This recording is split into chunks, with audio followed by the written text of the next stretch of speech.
Welcome back to Toolaholics Anonymous. My name is Matt, and I am a Toolaholic. Today I got a short little video showing you how I cut all my stickers and stacked all my slabs and my cookies to dry.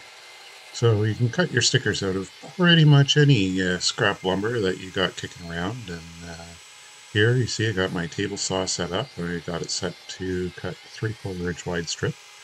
And as you all know, I got a 2x material there, and it's 1.5 inches thick, which means it's got to get cut twice, but that's all right.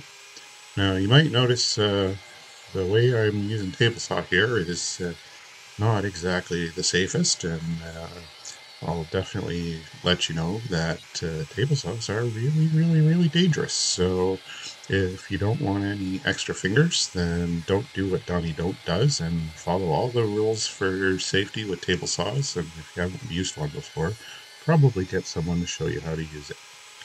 I'll include a link in the description to a video where I learn how to make all of the mistakes and using an Alaskan mill, and hopefully it'll help you so you won't have to make as many of them. You can check it out along with tool reviews and other woodworking videos and metal fabricating and all kinds of stuff on my channel. Hopefully you'll like this video and subscribe and leave some questions and comments. Well, as you can see, I've got all my stickers cut, and it really doesn't take a whole lot of time to rip down a bunch of 3/4 inch by 3/4 inch strips, and it cleans up all your scrap lumber and lets you use it for something useful. Let's go have a look at what I've done with all these little strips of wood and how I've stacked my lumber. Alright, so to stack and sticker my slabs and my cookies, I happen to have a woodshed available so that they're out of the water and wet and rain, so I don't need a natural cap on them necessarily. I did quite a bit of work to set up so that my slabs are stacked and laying on a flat plane so they have no twist in them. I've got all my stickers are in between. They're 3/4 inch by 3/4 inch. And so I got a row of cookies there.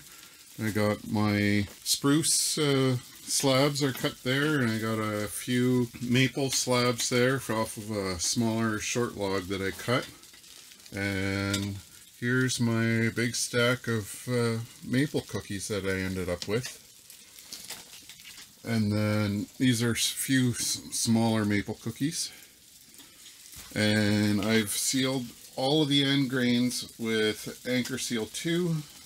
So that's the ends of all the slabs and both sides of all the cookies.